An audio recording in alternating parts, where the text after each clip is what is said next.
things start to change. So around the 12th, maybe the 13th century, things start to change and they take a turn. And in this time, we start to see women being confined to the home, women being married off earlier. And we can see this as a decline of culture, but again, context is really important. And it's around this time that the cultural memes, the cultural values, the fabric of society have changed. Sort of after looking through some research and understanding that actually within sort of our ancient scriptures, in the 10th chapter of the Rig Veda, in the Devi Sukta hymn, the feminine energy is declared as the essence of the universe, the one that creates all matter and consciousness, the internal and infinite, and really the metaphysical and empirical reality. A mouthful here, but essentially it asserts that the feminine is the supreme principle behind our universe as we know it. And so I'd like to take this account into take this historical representation of femininity into account. But I also think it's really important to note that in traditional society and perhaps aspects of our society today, we've seen females really be subservient to their male counterparts, as women have limited freedoms. And she's really been seen as, unfortunately, this dependent entity. And so in seeing the representation of women in the scriptures versus the reality that they claim, the space they claim there, how should we reconcile this disparity? And maybe you can bring in your ideas of values here that you'd like to discuss. Absolutely, absolutely. Great question. So I think the first thing is that context is so important, right? I started off by saying that, we are part and inheritance of the oldest civilization, living civilization that there is. And so our heritage, our culture is vast. It is also very, very old. And in that time, humanity has seen a lot. We will, as a culture and as a civilization, have had really real highs, but then also we will have had real lows. And in that, some values will persist, some values will be remodeled, some values will disappear. But what is constant is that there is an evolution. There is a constant evolution. It's not necessarily a revolution, but it is an evolution. So I think that first, that context is really, really important. So when we look to historical texts, and I'm going to put scripture aside here for just a moment, but when we look at historical texts, we will find some really fascinating things. So if we go back to the 3rd century, you will find, there's books out there, and you will find that young girls were educated.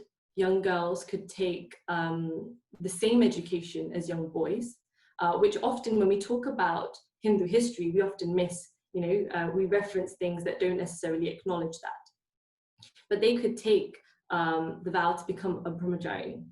And back in the 3rd century, it was so that they would be educated and would be expected, as boys were, to approach marriage around 16 years old.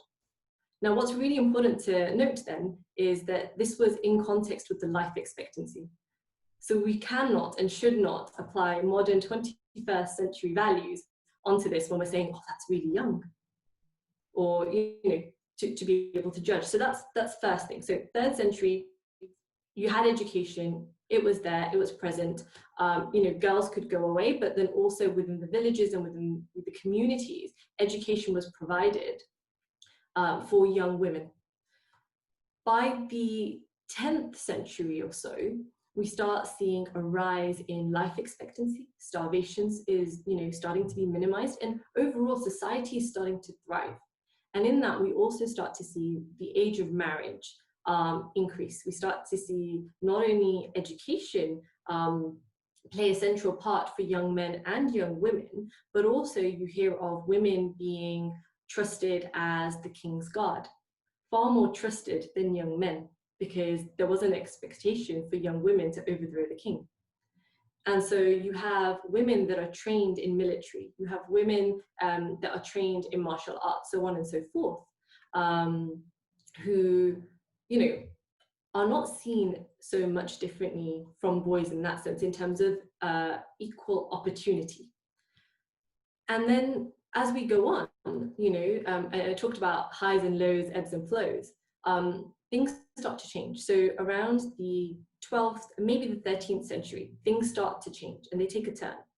And in this time, we start to see women being confined to the home, women being married off earlier. And we can see this as a decline of culture, but again, context is really important. And it's around this time that the cultural memes, the cultural values, the fabric of society had changed. Islam had come in, and so the root that was present in society, the rules that governed society fundamentally changed. And one or two rules in particular that I'd like to call out. So it was lawful in that time for any Muslim man to be able to take a young unmarried woman as his own. And so in this effort to protect culture, to protect tradition, in order to protect women, we start to see the introduction of a lower age for marriage. And this is a pivotal point where history nudges us into, it nudged our ancestors, I guess, into a different direction. We start to see that age of marriage lowering. And we still, can talk about child marriage and so on and so forth. We can again evolve out of that, but that is where we start to see this happening, where the age gets lower.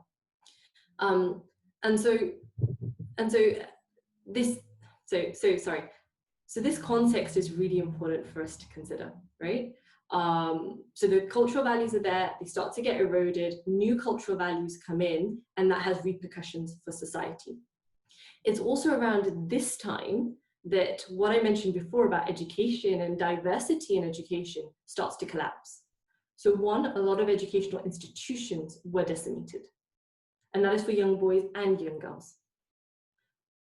But add that with the fear and the need to protect young women and the changing environment for women, and the idea that actually women should stay at home and women have a role to provide that was now pervading the land, suddenly the position of women changes. Suddenly the role of a woman changes. And we start to see some of the values that still irk us today.